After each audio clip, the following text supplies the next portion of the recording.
Hello, greetings to every one of you and welcome to this tutorial video on my YouTube channel. This video is purpose to prepare you for the oral session of NASLA, National School of Local Administration, Boya.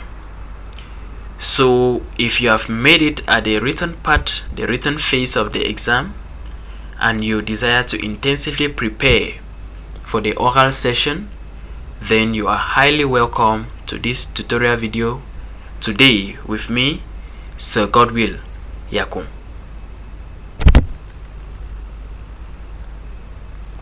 In today's video, we are going to be looking at Law number 2019/024 of 24th December 2019 to institute the General Code of Regional and Local Authorities. Let's get started. This is the law on decentralization, and this is the law that places the legal framework of the special status that has been granted to Southwest and Northwest regions. And as you know, NASLA trains for the local administration, meaning for the regions and the councils. And so to better understand, to better know what NASLA is all about, we need to go into studying this law on decentralization. And so it is a very fertile area as far as the oral session of the NASLA competitive entrance exam is concerned.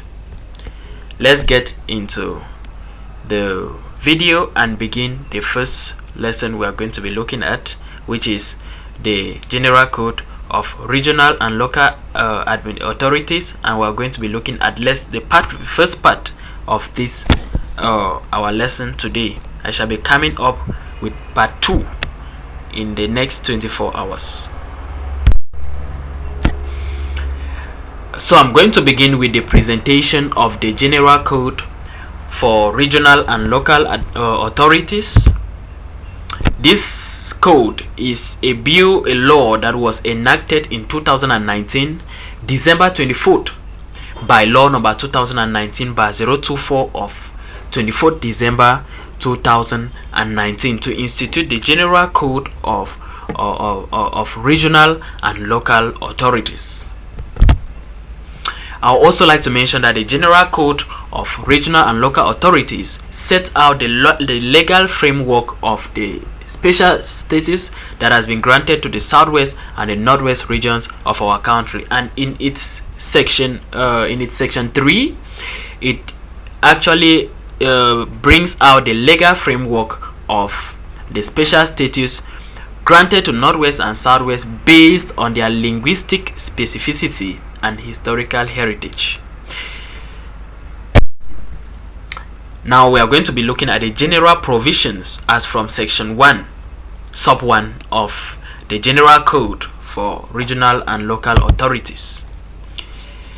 In article 1, in section 1 sub 1, the law institutes the General Code of Regional and Local Authorities, hereinafter referred to as local authorities, and it sets out the common provisions applicable to local authorities.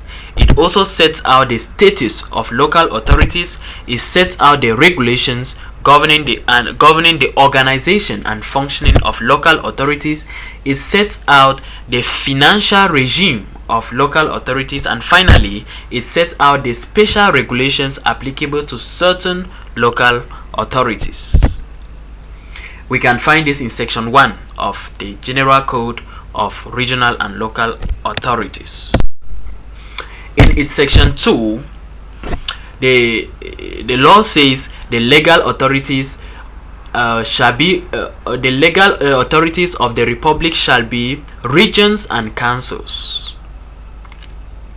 And in its article section 2 sub 2, it says they shall carry out their activities with respect for unity and solidarity, territorial integrity, and the primacy of the states.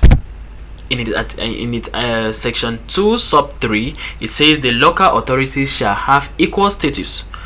No local authority shall establish or exercise control of another local authority. And in its section 2 sub 4, it says any such local authority shall only be created by law. In section 3, the general code for regional and local authorities brings out the legal framework for the granting of special status to the regions, to the northwest and the southwest regions.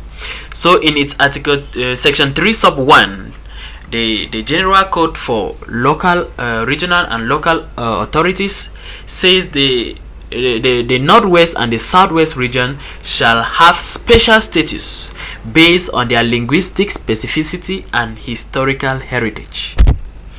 It goes ahead in its section 3 sub 2 to say that the special status shall be reflected with regard to decentralization in specificities in the organization and the functioning of these two regions, I mean the northwest and the southwest regions. In its sub 3, section 3 sub 3, it goes ahead to say that the special status shall entail respect for the peculiarity of the Anglophone education and the recognition of the Anglo-Saxon legal system, which is based on common law. So I would like to say something on this section 3 of the general code for regional and local authorities. That decentralization came into Cameroon prior to law number 96/06 of 18 January 1996 to amend the constitution of 2nd June 1972 as amended and supplemented by law number 2008/001 of 14 April 2008. And in its article 1 sub 2, the constitution says that the Republic of Cameroon shall be a decentralized unitary state, and hence this was the birth of decentralization in Cameroon. And this general code for regional and local authorities is therefore setting the legal framework of this decentralization, especially in the Anglophone regions, the northwest and the southwest region, as per granting of special status. And so decentralization in the northwest and the southwest region are being with regards to special status, and therefore the specificities of the organization and the functioning of these two regions shall be based on their special statuses. I now also want to mention that the special status that was granted to northwest and southwest was by virtue of the Anglophone crisis that Cameroon is currently facing at the time. And this all started in October 2016 by the Cameroon Anglophone Civil Society Consortium, a group, an association that was made up of teachers and lawyers, in which the teachers were asking for a proper enhancement of the Anglo-Saxon system of education, while lawyers asked for two things. Number one, proper translation of certain laws into English, and also they protested against the transfer into the English regions of Cameroon of French-speaking magistrates who have no mastery of the English common law. So you are now trying to see that section 3 sub 3 of the general code of regional and local authorities that we are talking about today is coming in to bring a solution to the Anglophone crisis, a solution to the problem that was raised by the Cameroon, the Anglophone Civil Society Consortium, the association that was made up of lawyers and teachers who came out to strike for these reasons that I have enumerated to you. And so this special status now shall entail the respect for the peculiarity of the Anglophone education, and also it shall entail the recognition of the Anglo-Saxon legal system that is based on common law. Now we are going to look at section 4 of the General Code of Regional and Local Authorities. In section 4, the law says where necessary tax and economic incentive may be granted through separate instrument to some regions depending on their context.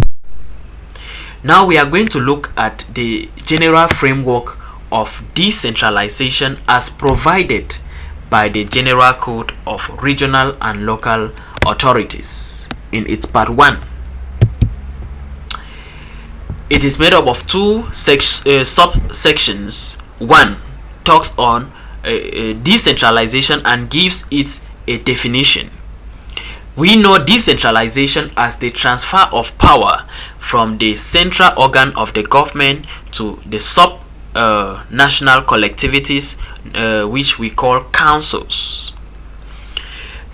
In the General Code for Regional and Local Authorities, at the level of the general framework of decentralization, the code defines decentralization as a devolution of state power, and so subsection 1 says that decentralization shall consist of devolution of the by the states of special powers and appropriate resources to local authorities.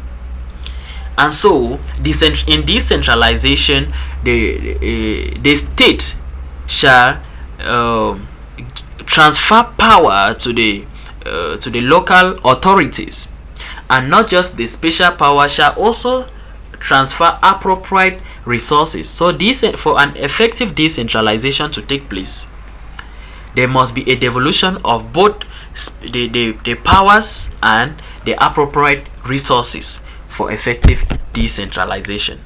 And secondly, decentralization shall constitute the basic driving force for the promotion of development, democracy, and good governance at the level of the local at the local level.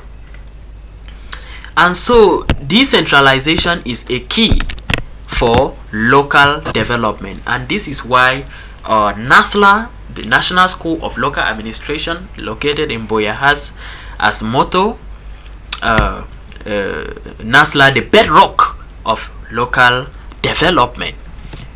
Local development lies in the hands of decentralized entities, and so decentralization shall only constitute of basic driving force.